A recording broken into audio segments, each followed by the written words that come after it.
For some reason, people come to me and I don't look at them with judgy eyes. I have no predetermined notion or preconceived notions, and they open up to me. Right.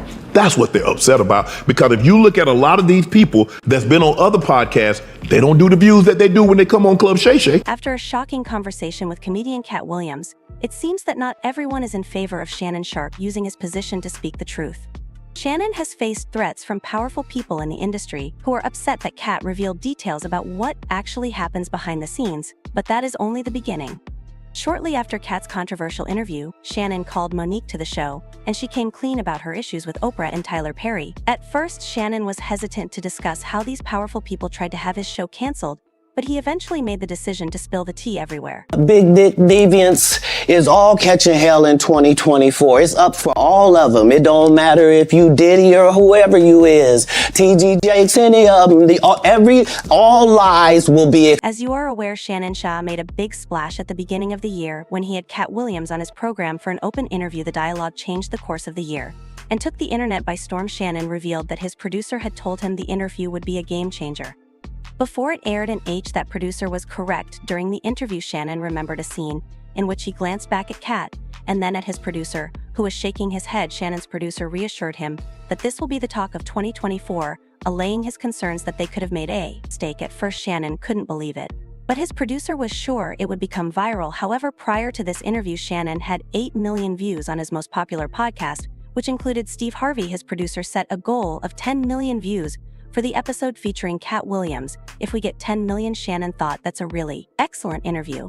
It would be a noteworthy accomplishment, given how few individuals in the podcast industry reach such numbers. Shannon knew it wouldn't reach Joe Rogan's figures, but he still felt good about it. He made a joke about how it would have had 100 million views if Katt had been mic'd up the entire time, from the time he got out of the truck until he sat down. Throughout the conversation, Katt didn't hold back and made scathing remarks against a number of celebrities, including Kevin Hart, Diddy, Tyler Perry, Oprah, and Kevin Hart. Nobody escaped unharmed. Katt himself foresaw that Shannon would encounter a great deal of criticism and demands to take down the material. At the conclusion of the interview, Shannon didn't think he had said anything provocative at first, so he didn't believe it. However, Katt was correct. Individuals began pulling away from Shannon and prospective visitors withdrew. It doesn't stop there either. Shannon's ties with certain industry insiders were also affected as a result of this interview. They're currently putting in extra effort to end his program so they can't ask any more people to divulge the trade secrets. Tyler Perry is one of the industry insiders that supports the cancellation of the program. People began making fun of him and Oprah. As soon as the interview became viral, they allegedly attempted to coerce Shannon into removing the interview, but he refused to back down. When Katt Williams said gatekeepers, Yes. Kevin Hart, I do his podcast. Yes.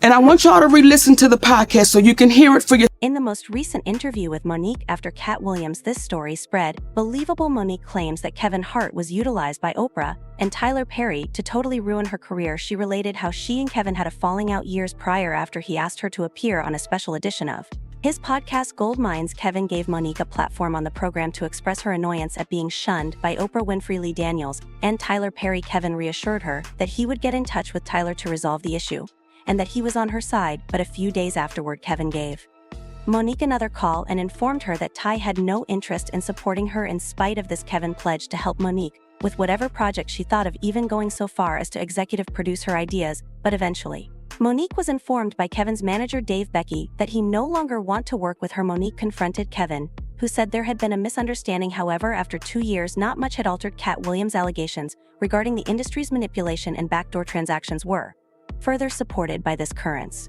It demonstrated how influential people like Tyler Perry and Oprah may exert pressure or influence over even others who appear supportive. Let me now provide a brief recap of the conflict between Monique, Tyler Perry, and Oprah for anyone who may not be familiar with it. Monique said they had blackballed her and were preventing her from entering Hollywood. During her comic performance, the Oscar-winning actress revealed her tense relationships with Perry, Daniels, and Winfrey, particularly when she starred in Daniels' 2010 picture Precious. Monique initially discussed being shunned by this back in 2015. Daniels said that her expectations from the film Precious were out of step with the campaign and damaged their connection with Hollywood. Monique said during her Apollo said that certain black people who lacked bravery had whiteballed her rather than truly blackballed her. She expressed her gratitude To Oprah Winfrey, Tyler Perry, and Lee Daniels claiming that they weren't treating her fairly or paying her equally, Monique underlined that she had to speak out against the unfairness. Monique said that Oprah had unexpectedly invited her brother and dad on her show without prior communication. In a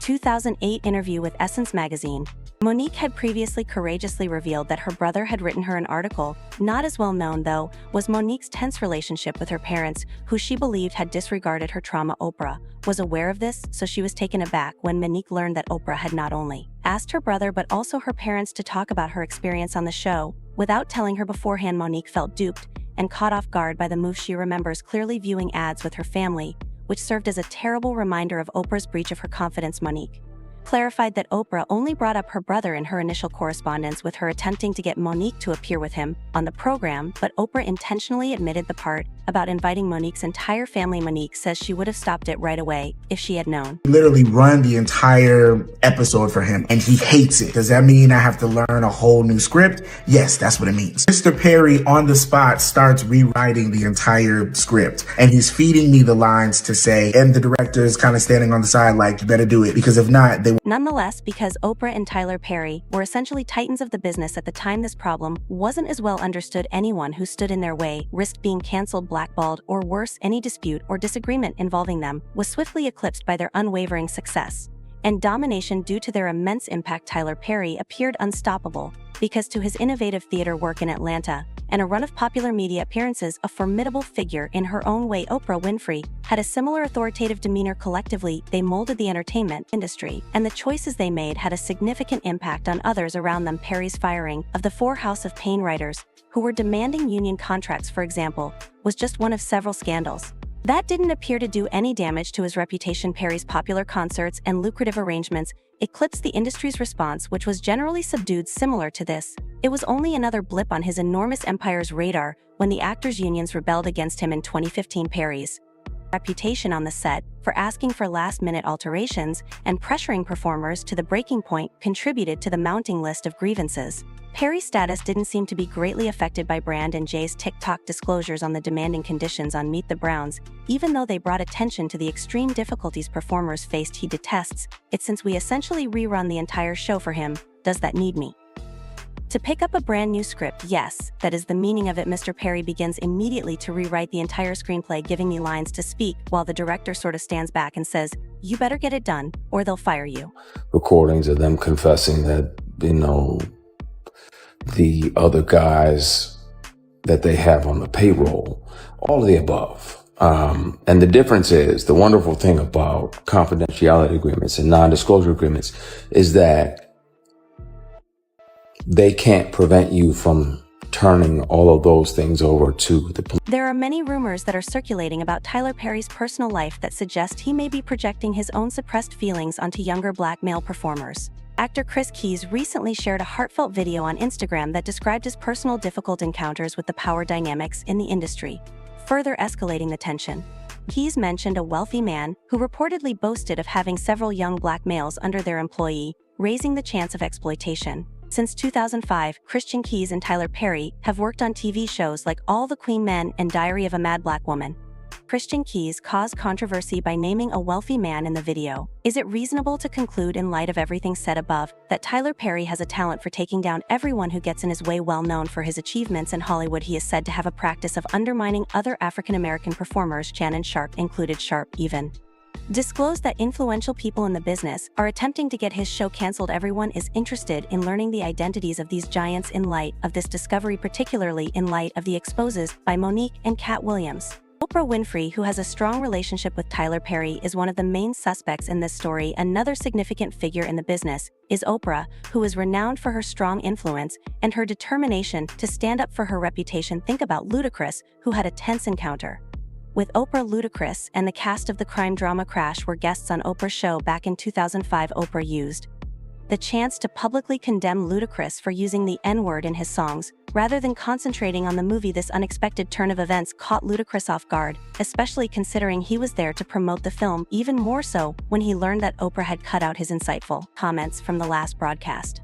He was upset that she had turned the focus from the movie to his music. Is the Nord at issue in this one still? We could write it back. Following this incident, Ludacris felt degraded and unfairly accused. It exposed a trend in which Oprah routinely tries to boost her rating by closely examining and criticizing black men with her influence. Many people have expressed their disapproval of this action. In addition, Oprah's handling of James Fry, the writer of the bestseller A Million Little Pieces, sparked criticism, even though Oprah had initially praised the book to her book club. She addressed Frey on her program after discovering that portions of the biography were fictitious. Her accusations that Frey had betrayed the confidence of readers stirred up a lot of controversy and made and his publisher seem bad. Numerous voices in Hollywood accuse her of being a gatekeeper, someone who takes use of her excellent position to control and influence events in order to her advantage. This theory aligns with what Katt Williams has shown the industry gatekeepers. Williams has talked about how strong individuals can act as barriers preventing others from achieving success or gaining access. Some company insiders seem to prosper effortlessly and with little effort while this is going on. Oprah is being probed for her connections with certain industry insiders in addition to being charged with gatekeeping and blackballing. In addition to her relationship with Tyler Perry, she has remained especially close to none other than Harvey Weinstein. Their unbreakable friendship has come to light, particularly in light of the serious allegations leveled against Weinstein. Weinstein's questionable behavior was exposed, yet Oprah remained a staunch supporter over their two-decade romance. They were frequently cited together at various events. Oprah's participation in movies produced and released by Weinstein's company enhanced their collaboration even further. Their close friendship with Weinstein has been the subject of much criticism, particularly from right-wing outlets that have emphasized their numerous public appearances together. Some have said that given their long-standing connection, Oprah couldn't have been unaware of Weinstein's actions after pictures of her with him were made public. There are claims Weinstein used his relationship with Oprah to influence any women because of his connection to Oprah. Aspiring actors contended that Weinstein gave off the idea that he was trustworthy and promising, but that he used this perception for his own gain. In response to the Weinstein affair, Oprah made an effort to draw attention back to the more significant issue of systematic abuse in a number of industries. She argued that concentrating only on Weinstein would miss the greater problem. This approach has drawn criticism, even if some have speculated that Oprah's attempts to deflect criticism away from Weinstein could be an attempt to protect her own reputation, while more important industry problems are disregarded. Even more uproar followed when Weinstein claimed that Oprah had called him to offer aid after the charges were made public. Oprah's team denied that there was any direct communication between them, saying that Oprah was just interested in pursuing a journalistic interview for 60 Minutes. Despite Oprah's protestations, Weinstein persisted in bringing up her supposed help, which stoked speculation about the nature of their relationship. The intrigue doesn't end there, though. Another notable incident that cast Oprah in a bad light involves none other than Michael Jackson, sometimes known as the King of Pop. In 1993, Michael Jackson had an exclusive interview for Oprah at his Neverland Ranch. Considering Jackson's renowned secrecy, this was a very significant event. Oprah benefited greatly from the interview, which solidified her status as the most well-liked media personality in the world and raised her profile both locally and internationally. For years, Oprah publicly lauded her relationship with Michael Jackson, but once Michael Jackson passed away, Oprah's status underwent a dramatic shift. She was significantly involved in the criticism of the documentary Leaving Neverland, which portrayed Jackson